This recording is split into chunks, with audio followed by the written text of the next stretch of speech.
여러분, 오늘 우리는 주연 후 제1주이자 세례주일을 맞아 예배하고 있습니다. 우리가 주연절이라 부르는 이 절기는요, 영어로는 화면에 나와 있다시피 에피파니라고 합니다. 이 말은 라틴 말에서 온 말이기도 합니다. 주의 현현, 신의 현현을 뜻하는 그런 말입니다. 이 절기는 주님이 공식적으로 자신의 모습을 우리에게 보여주신 날을 뜻합니다. 그래서 저는 이 주연절을 생각할 때마다 오래전에 보았던 홍콩 영화 생각이 납니다. 홍콩 영화 영웅본색 있지요? 주윤발이 총을 팡팡 쏘는 1980년대 한국 사회를 뒤흔들어 놓았던 그 영화 제목 영웅본색. 그래서 저는 주연절을 그 영화 제목 영웅본색에 빗대서 주님의 영웅본색일 이렇게 종종 부르곤 했습니다. 겸손의 왕으로 오신 주님이 우리의 참된 영웅으로 자신의 본 모습을 드러내 주신 날이기 때문입니다. 그래서 어쩌면 여러분, 오늘 예배하는 여러분들은 아마도 여러분만의 주연절이 있지 않을까 싶습니다. 저도 저만의 주연절이 있습니다. 무슨 말씀이냐면 주님을 알지 못하고 살던 날이 있었지요. 저도 그랬습니다. 그러던 어느 날 주님이 제게 나타나 주셨고 자신의 모습을 보여주셨으며 저를 만나 주셨습니다. 그리고 제게 내가 너를 사랑한다 이렇게 말씀해 주시면서 제 손을 꽉 잡아주셨던 그 구원의 감격, 저는 그 사건을 지금도 잊을 수 없는데요. 바로 그 사건이야말로 저만의 주연절이라 할 수 있겠죠. 아마 여러분들도 한번 생각해 보시기 바랍니다. 여러분들의 인생에 있어서 주연절은 언제였는가라고 말입니다. 그러므로 오늘 우리가 이 날을 기념하는 것은 우리 교회가 올 한 해 주의 얼굴빛으로 구원의 감격이 넘치는 교회, 이것을 위해 기도하고 있는 것처럼 주님이 우리 삶에 다시금 나타나 주셔서 우리의 어두운 마음을 주님의 환한 그 얼굴빛으로 비추어 주시기를 소망하기 때문입니다. 또한 오늘은 여러분, 주연 후 1주이기도 하지만 세례주일이기도 합니다. 세례주일은 무엇일까요? 본문 오늘과 우리가 나눈 이 성경 말씀처럼 예수께서 요한에게 세례 받으신 것을 기념하는 날, 그 날을 바로 세례주일이라고 이렇게 또한 부르지요. 오늘 말씀을 나누는 중에 여러분, 우리 주님이 세례 받으시고 물 위로 올라오셔서 여러분들에게 각자에게 저벅저벅 걸어가서 자신을 나타내 보여주실 때 신비로운 그 주님의 얼굴과 그 말씀을 들으시고 올 한 해 주님의 말씀에 순종하며 살기를 다짐하고 결단할 수 있는 이 예배 시간 되기를 주의 이름으로 간절히 먼저 축원을 드립니다. 아멘. 여러분, 한번 묻겠습니다. 예수 그리스도는 누구십니까? 그리고 예수 그리스도께서 행하신 가장 위대하신 일은 무엇이라 할 수 있겠습니까? 이구동성으로 우리가 말할 수 있겠지요. 그것은 사랑입니다. 미국의 여류 시인인 에밀리 디킨슨이라는 시인이 있습니다. 그녀는 사랑에 대해서 이렇게 시로 노래했습니다. 사랑은 생명에 앞서고 죽음보다 나중이며 창조의 시작이여라. 그리고 사랑은 지상 모든 것의 으뜸이기만 한 것, 이렇게 노래했습니다. 여러분, 책이나 인터넷에 보면 이 시를 번역한 게 많이 있는데 제가 별로 마음에 들지 않아서 제가 설교 말씀을 준비하면서 제가 직접 번역해 옮겨 보았습니다. 시인이 이렇게 말하지요. 사랑은 우리가 사는 세상 모든 것의 으뜸이기만 한 것. 마찬가지로 세상에 온갖 추잡한 삶의 문제와 쓴뿌리를 녹여낼 유일한 해법이 있다면 사랑 외에는 없을 것입니다. 인간이 겪는 모든 문제는 사랑이 없기에, 사랑이 부족하기에, 그리고 사랑이 왜곡되고 퇴색되어 가기에 발생하는 문제지, 사랑만 있다면, 사랑으로만 충만하다면 허다한 죄를 덮는다고 하는 그 뜨거운 사랑에 우리의 손과 마음을 가까이 가져다 댈 수만 있다면 우리가 사는 세상은 하나님 나라로 빠르게 채색될 수 있을 것입니다. 그렇다면 여러분, 예수께서 우리에게 보여주신 것이 사랑이라면 예수님은 그 사랑을 어디서 보여주셨고 그 사랑을 어떻게 우리에게 보여주셨습니까? 역시 두말할 필요 없이 우리는 그 해답을 알고 있습니다. 바로 십자가였습니다. 십자가 사랑은 아버지 하나님의 사랑과 또한 그의 아들 예수 그리스도의 사랑이 한데 녹아있는, 말로 다 할 수 없는 위대한 사랑이 분명합니다.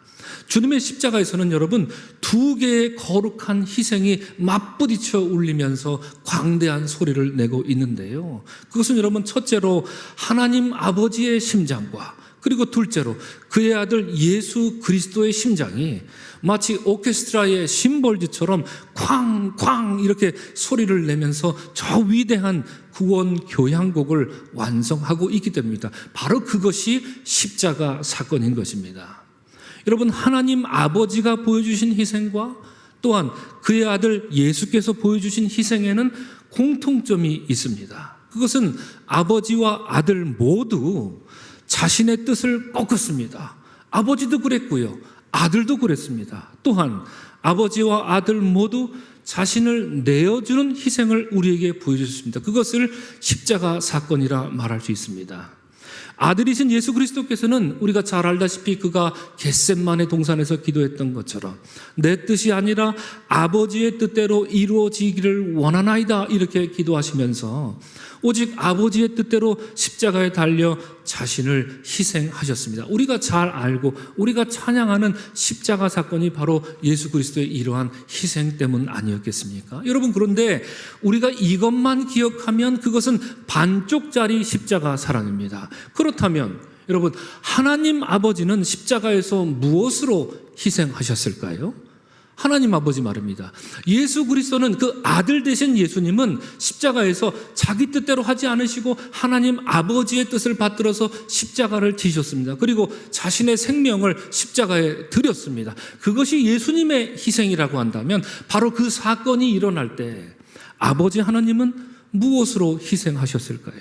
물론 하나님 아버지는 자신의 외아들을 우리에게 주셨습니다. 그것을 우리가 먼저 꼽을 수 있겠지요. 아들을 포기하셨다라고 하는 것이죠. 그러나 여러분, 그게 전부가 아닙니다.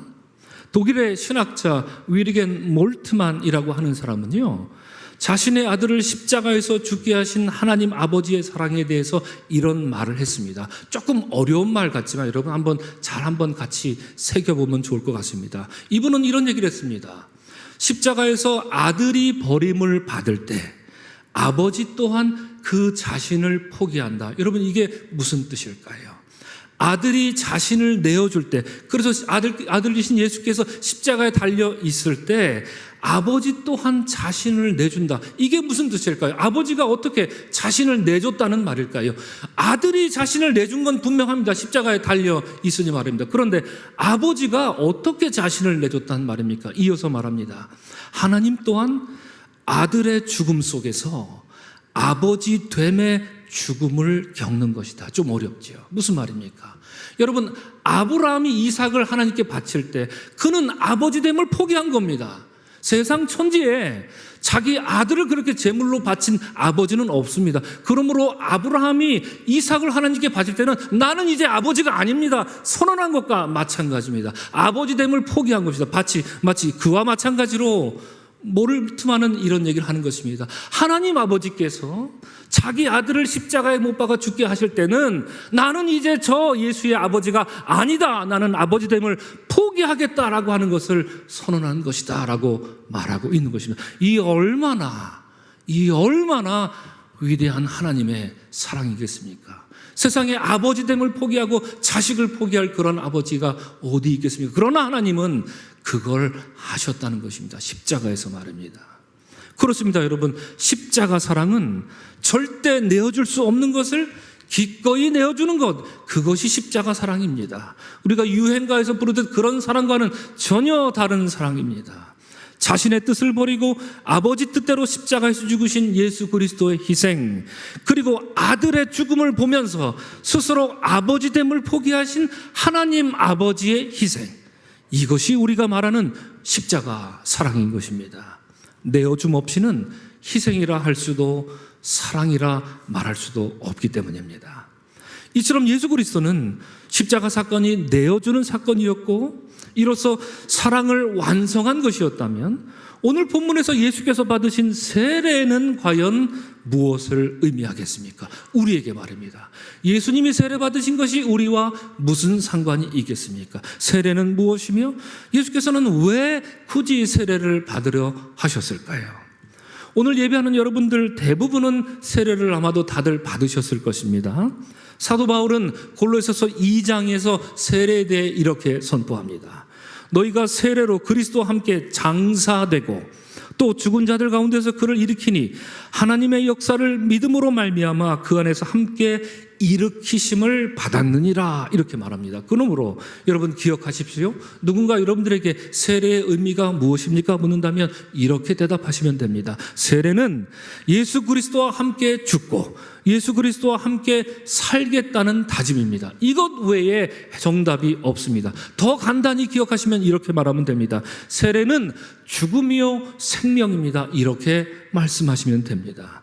세례를 받는 자는 이 세상의 옷을 벗고 그리스도로 옷을 갈아입어서 물에 들어가는 순간, 그 물이 여러분 몸에 닿는 순간 나는 죽고 예수로만 살겠다, 이렇게 결단하는 것이, 이것이 세례입니다. 이제 나는 죽었으니 오직 예수 그리스도께서 주시는 생명으로만 살겠다, 이것이 우리가 받는 세례의 의미가 됩니다. 그렇다면 그것이 우리가 받는 세례의 의미라면 여러분, 그러면 오늘 본문에서 다시 묻습니다. 예수님은 왜 세례를 받으셨겠습니까? 죄 없으신 예수께서, 하나님의 아들이신 예수께서 굳이 세례를 받으셔야 했던 이유는 무엇이겠습니까? 이런 질문에 앞서 우리는 반드시 한 가지 짚고 넘어가야 할 것이 있습니다. 오늘 본문 13절이 그것인데요, 13절 본문을 보면 이때에 예수께서 갈릴리로부터 요단강에 이르러 요한에게 세례를 받으려 하시니, 이렇게 말하고 있습니다. 여러분, 이 말씀을 여러분 지금까지 어떻게 읽으셨습니까? 예수님이 갈릴리로부터 요단강까지 여러분 거리가 얼마나 되냐면 한 100km 정도 됩니다. 그 100km 정도 넘는 거리를 몇 날 며칠을 걸어 오셨다, 13절이 그 얘기를 지금 하고 있습니다. 그렇게 사력을 다해 걸어서 요한에게 가신 목적이 있었으니 곧 세례를 받기 위함이었다는 것입니다. 여러분, 다시 말씀드리면 이것입니다. 예수님이 우연히 유대 광야에 갔다가, 예수님이 우연히 다른 볼일 보러 가셨다가 요단강에 이르러 요한이 세례를 주는구나, 어디 나한테도 세례를 한번 주시오, 이렇게 했다는 얘기가 아니라 예수님은 세례를 목적으로, 세례만을 목적으로 100km 행군을 해서 세례자 요한에게 가셨다는 겁니다. 또 한 가지 생각해 보시기 바랍니다. 여러분, 지금까지 마태복음 1장, 2장에 나오는 예수님은 어떤 예수님입니까? 우리가 지난주까지 살펴본 예수님은 이제 막 베들레헴에 태어나셨고요, 아버지와 어머니에 따라 그 품에 안겨 애굽으로 피난 갔다가 나사렛이란 동네에 와서 자랐던 그런 예수님이 전부입니다. 그 후로 예수님이 어떻게 살았는지, 뭘 먹고 살았는지 마태복음은 이런 방구도 우리에게 들려주고 있지 않다가, 이제 오늘 본문에서 예수님은 더 이상 어린아이가 아니라 갑자기 성인이 돼서 나타나신 것입니다. 성인이 돼서 나타나서 처음 보여주는 모습이 무엇이냐? 성인이 되신 예수님이 제일 처음 한 일이 무엇이냐? 그것이 바로 100km 행군이었다는 얘기입니다. 무엇을 목적으로요? 세례를 목적으로. 그러니 좀 범상치 않겠습니까? 오늘 본문이 말합니다. 세례가 무엇이길래 예수님은 이토록 세례를 받고자 굳이 그 멀고도 고된 여행을 감행하셨을까요? 그것도 이어지는 14절에서 우리가 잘 아는 것처럼 요한이 내가 당신에게서 세례를 받아야 할 터인데 당신이 내게로 오시나이까 하며 극구 만류하는데도 예수님은 왜 세례를 고집하셨던 것일까요? 그 해답을 찾는 실마리가 이어지는 15절에 나와 있습니다. 우리 15절 말씀 여러분 찾으시고 화면을 보시고 다 같이 함께 읽겠습니다. 예수께서 대답하여 이르시되 이제 허락하라. 우리가 이와 같이 하여 모든 의를 이루는 것이 합당하니라 하시니 이에 요한이 허락하는지라 말합니다. 여러분, 같은 본문을요, 우리 새 한글 성경으로 다시 한번 읽겠습니다. 제가 몇 번 말씀드렸지만 이 새 한글 성경 이 번역 감수를 우리 박순덕 장로님 사위가 하셨어요. 국어학자신데요, 참 좋은 번역입니다. 이렇게 우리 다 같이 한 목소리로 읽겠습니다. 예수님이 요한한테 대답하셨다. 내 뜻을 받아들이세요. 이제는 이렇게 하여 의를 다 이루는 것이 우리에게 마땅하니까요. 그때 비로소 요한이 예수님의 뜻을 받아들였다. 이렇게 번역합니다. 예수께서 이제 허락하라, 개역개정판에서, 그리고 내 뜻을 받아들이세요, 이제는 하시며 다소 강한 어조로 말씀하시는 걸 보니 세례자 요한이 예수께 세례를 받지 마시라고 이만저만 만류한 것이 아니었나 봅니다. 오늘 본문에는 예수님이 요한이 한 번 말한 것만 나와 있지만 실제적으로 내게 세례를 베푸시오. 아닙니다. 줄 수 없습니다. 내게 세례를 베푸시오. 아닙니다. 줄 수 없습니다. 아마 이렇게 실갱이를 이렇게 한창 버리고 서 있었을 것이 아닐까, 이렇게 우리가 상상해 볼 수 있는 것이겠지요. 정말이지 요한은 세례를 줄 수 없습니다. 이렇게 굳고 사양하고 만류하고 있었던 것입니다. 그런데 여러분, 이처럼 세례자 요한이 예수께 세례 주기를 거부한 이유를 우리는 정확히 이해해야 합니다. 얼버무려서는 안 됩니다. 흔히들 이렇게 이해합니다. 세례자 요한이 주님, 저 같은 사람이 어찌 주님께 세례를 줄 수 있겠나이까, 이렇게 겸손한 마음에서 세례를 사양했다고 이해합니다만, 그것도 맞습니다만 그게 전부라고 생각해서는 안 됩니다. 적어도 우리 서강교회 성도들은 그래서는 안 됩니다. 그런 생각은 아주 단편적이고 아주 초보적이고 그냥 기본적인 얘기지요. 요한이 정작 예수님의 세례를 굳고 말렸던 이유는 다른 데 있습니다. 왜 그렇습니까? 세례자 요한의 생각에 예수님은 성령과 불로 세례를 주실 분입니다. 또한 세례자 요한의 생각에 예수님은 손에 키를 들고 타작마당을 정하게 하실 분이고요, 알곡은 모아 곳간에, 쭉정이는 꺼지지 않는 불에 태워버릴 분이 바로 예수님이십니다. 요한이 기다렸던 메시아 그리스도는 그런 방식으로 하나님을 이루어야 됩니다. 그런 방식으로 하나님의 의를 성취해야 했던 것입니다. 요한의 생각에 말입니다.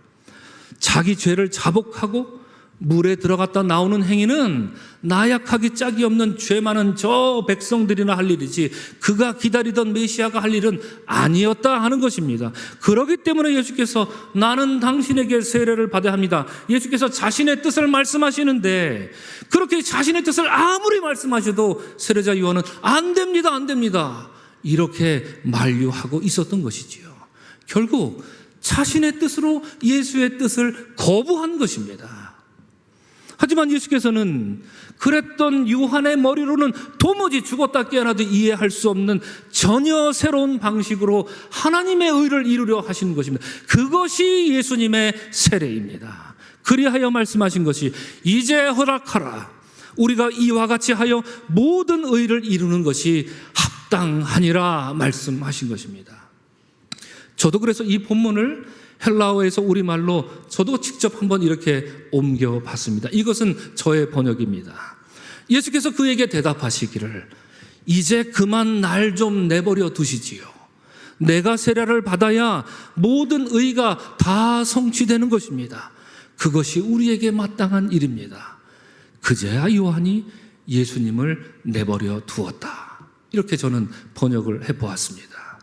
여러분, 이 말씀에서 모든 의가 다 성취되다, 모든 의가 이루다라고 할 때 이 성취하다, 이루다, 플레로라고 하는 헬라어 단어는요, 마태복음에 16번이나 나옵니다. 그런데 마태복음을 연구하는 학자들은 이 단어가 나올 때는요, 구약의 예언을 성취할 때 이 단어를 꼭 썼습니다. 그래서 연구한 학자들은 그것에 주목하게 됩니다. 성취하다, 이루다라고 할 때 이 단어는 구약의 예언을 성취할 때 이 단어를 쓰더라, 이 말입니다. 어떤 게 있겠습니까? 마태복음 1장과 2장만 보더라도 이 단어가 벌써 4번, 5번 사용되었는데요. 마태복음 1장 22절. 이 모든 일이 된 것은 주께서 선지자로 하신 말씀을 이루려 하심이니 보라, 그 다음 내용은 아시지요? 처녀가 잉태하여 임마누엘이라, 이 말씀, 이 이루려 하심이라, 이것이 예수님 오늘 하신 말씀, 하나님의 의를 이루다, 성취하다 할 때 쓰는 말씀입니다. 마태복음 2장 15절. 이는 주께서 선지자를 통하여 말씀하신 바 애굽으로부터 내 아들을 불렀다 함을 이루려 함이라, 성취하려 함이라. 그리고 마태복음 2장 23절, 우리가 잘 아는 말씀이지요. 나사렛이란 동네에 가서 사신 이는 선지자로 하신 말씀에 나사렛 사람이라 칭하리라 하심을 이루려 함이로라 라고 말입니다. 이 단어, 여러분, 그렇다면 예수께서 세례를 받으신 것은 구약의 어떤 말씀을 성취하신 것일까요? 16절 말씀을 보면 예수께서 세례를 받으시고 물에서 올라오실 때 하늘이 열리고 하나님의 성령이 비둘기같이 내려 자기 위에 임하신 걸 보셨다, 이렇게 말합니다.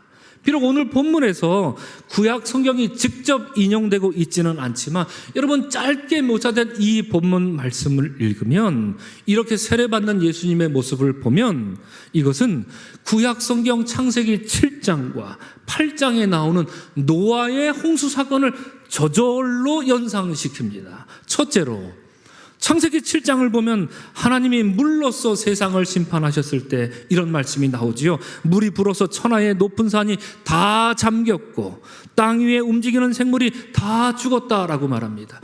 물에 잠기는 행위는 성경에서 물에 잠기면 모든 생명체는 생명을 잃습니다. 곧 죽음입니다. 물에 잠기는 행위는 죽음을 뜻합니다. 그러므로 예수께서 물속에 들어가 완전히 잠기신 것은 하나님의 심판을 우리 대신 받으심으로 죽음을 경험한 사건이 된 것입니다. 둘째로 창세기 8장은 하나님의 심판이 어떻게 끝나고 있는지를 보여줍니다. 곧 창세기 8장은 물이 땅에서 물러가고 줄어들었다 이렇게 말하고 있습니다. 마찬가지로 여러분, 예수께서 물속에 잠기셨다가 물에서 올라오실세라고 말씀하실 때 그 예수님의 모습을 한번 상상해 보시기 바랍니다. 예수님의 몸을 뒤덮었던 그 물이 어떻게 됐겠습니까? 물러가고 줄어들었을 것입니다. 물이 이렇게 흘러내렸을 것입니다. 영어로 표현하면 receded라는 표현을 사용할 수 있습니다. 세상을 심판했던 물이 물러가고 줄어드는 것을 보면서 구원이 가까이 왔음을 예감할 수 있었던 것처럼 이제 세례를 받으신 예수님이 물에서 이렇게 올라오실 때 이제 심판이 물러가고 있음을 나타내 보여주신 것입니다. 셋째로 여러분, 창세기 8장은 말하기를 하나님의 심판이 멈춘 뒤에 하늘의 창문이 닫혀버리고 하늘에서 비가 그쳤다고 합니다. 이 땅의 심판을 위해 열려있던 하늘이 드디어 닫힙니다. 그리고 저주의 비가 그친 것입니다. 이것이 창세기가 말하는 노아의 홍수의 종결입니다. 그런데 오늘 본문은 증언하기를 예수께서 물에서 올라오실 때 이상하게도 다시 하늘이 열립니다. 그래서 사람들은 문득 생각했을 겁니다. 이제 또다시 저주인가? 라고 생각하고 있을 바로 그 시각, 이제 심판의 물이 아니라 복을 주시고 회복시키시는 성령이 내려오셨다. 성경은 이렇게 증언합니다. 그것도 비둘기 같은 성령이 내려왔다고 하는 것입니다. 그래서 마지막 넷째로 여러분, 성령이 비둘기같이 내려왔다는 증언은 노아의 홍수 사건 중에 무엇을 떠오르게 합니까? 창세기 8장 12절 이렇게 말합니다. 또 7일 기다려 비둘기를 내놓음에 다시는 그에게로 돌아오지 아니하였다. 이 말씀이 무엇을 뜻할까요? 비둘기는 하나님의 홍수 심판이 완전히 끝났음을 알려주는 유일한 신호였습니다.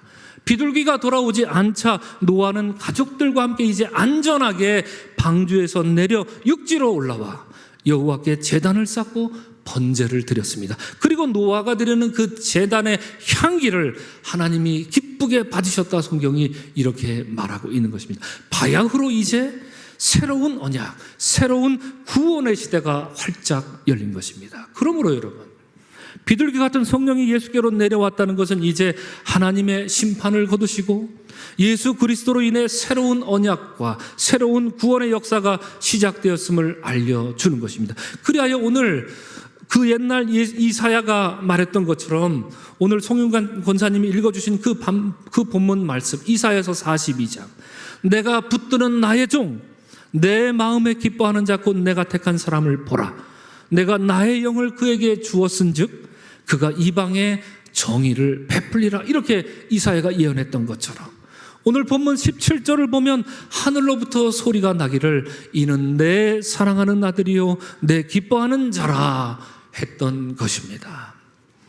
오늘 함께 2부 예배에 나오신 사랑하는 성도 여러분, 오늘 우리는 세례를 받으심으로 하나님의 심판을 거두시고 새로운 구원 역사를 활짝 열어놓으신 예수님을 만났습니다. 예수께서 물속에 잠기신 것은 여러분 십자가를 지신 일과 같은 일이었습니다. 예수께서는 십자가의 죽으심으로 공생애를 마치셨지만 사실상 주님은 세례와 더불어 먼저 죽으심으로 공생애를 시작하신 것입니다. 예수님의 공생애는 죽음으로 시작해서 죽음으로 완성된 것입니다. 여러분과 저를 생명으로 이끌기 위해서 말입니다. 예수께서 말씀하신 것처럼 이와 같이 하여야 모든 의를 이룰 수 있음을 아셨기 때문입니다. 죽지 않고 세상을 살릴 길이 없음을 예수께서는 십자가에서만이 아니라 세례를 통해서도 우리에게 똑똑히 보여주셨던 것입니다. 우리 주님이 하시는 일은 이와 같습니다. 자신을 내어주는 일, 오직 내어줌으로 하나님의 의를 성취하셨고 오직 내어줌으로 생명을 구원하는 사랑과 희생이 무엇인지 친히 보여주신 것입니다. 십자가에서, 그리고 세례를 통해서 말입니다. 사랑하는 성도 여러분, 우리가 이러한 주님의 희생과 사랑으로 구원받은 백성이 된 것을 언제나 잊지 않고 사는 여러분들이 되시기를 바랍니다. 또한 주께서 베풀어 주신 구원의 감격으로 날마다 살아나가는 여러분들이 되시기를 주의 이름으로 축원을 드립니다. 우리가 세례받은 그리스도인 것을 기억하면서 세상의 옷을 벗고 그리스도의 옷을 입어 순종의 삶을 다짐하며 사는 우리들이 되기를 바랍니다. 사랑하는 성도 여러분, 설교를 마치기 전에 예수께서 요한에게 하신 말씀을 다시 한번 되새겨 보면 좋겠습니다. 15절입니다. 예수님이 요한한테 대답하셨다. 내 뜻을 받아들이세요. 이제는 이렇게 하여 의를 다 이루는 것이 우리에게 마땅하니까요. 그때 비로소 요한이 예수님의 뜻을 받아들였다. 저는 다시 이 말씀을 설교 말미에 읽으면서 요한의 이름 대신에 제 이름을 넣어보았습니다. 그리고 몇 번을 소리내어 읽어보니 그동안 주님의 뜻이 무엇인지 깊이 헤아려보지 못했던 일들이 참 많았던 것 같고요. 또한 주님의 뜻을 오해한 적도 많았던 것 같습니다. 또한 주님의 뜻을 알면서 순종하지 않은 날은 부지기수로 많고요. 무엇보다도 주님의 뜻을 앞세워서 결국 내 뜻을 교묘하게 이루고자 했던 일들 참으로 많았던 것 같습니다. 그래서 주님이 제게 물으시기를, 임목사야, 내 뜻을 받아들이거라 이제는 하시며 간곡히 부탁하신다면 과연 나는 요한처럼 주님의 뜻 앞에 항복할 수 있을지 근심스러운 마음으로 설교를 마감하게 되었습니다. 사랑하는 성도 여러분, 올 한 해 예수께서는 여러분들에게도 물으실 것입니다. 벌써 여러분들에게 물었을지도 모릅니다. 내 뜻을 받아들이세요. 이제는 하고 말입니다. 주님이 여러분에게 물으실 때 그저 겉으로 하는 대답이 아니라, 습관적으로 하는 그런 대답이 아니라 그냥 입에 발린 그렇게 달변처럼 하는 그런 말 말고 정말로 마음으로부터 우러나는 겸손한 마음으로 새롭게 다짐하고 결단하는 가운데 내 뜻을 받아들이세요. 이제는 하고 물으실 때 그렇게 하겠습니다. 이렇게 참으로 주님께 응답할 수 있는 2023년 맞이하는 우리 모두가 될 수 있기를 주님의 이름으로 간절히 축원합니다. 아멘. 기도하겠습니다. 내 뜻을 받아들이세요. 주님 말씀하십니다. 덧붙이십니다. 이제는 주님 그렇습니다. 주님 뜻대로 살겠습니다. 하도 많이 대답을 해서 이제 다시금 주님의 뜻을 이루소서 기도하기가 낯이 뜨겁기가 이를 데 없습니다. 주님, 우리가 주님의 뜻을 순복한다고 하면서도 얼마나 내 뜻만을 고집했는지 이 시간 회개합니다. 이제 우리에게 다시 물으실 때에 요한이 그랬던 것처럼 우리도 마음으로 진심으로 영혼으로 주님께 순복하며 응답하는 우리 모두가 되게 하여 주옵소서. 예수님 이름 받들어 기도합니다. 아멘.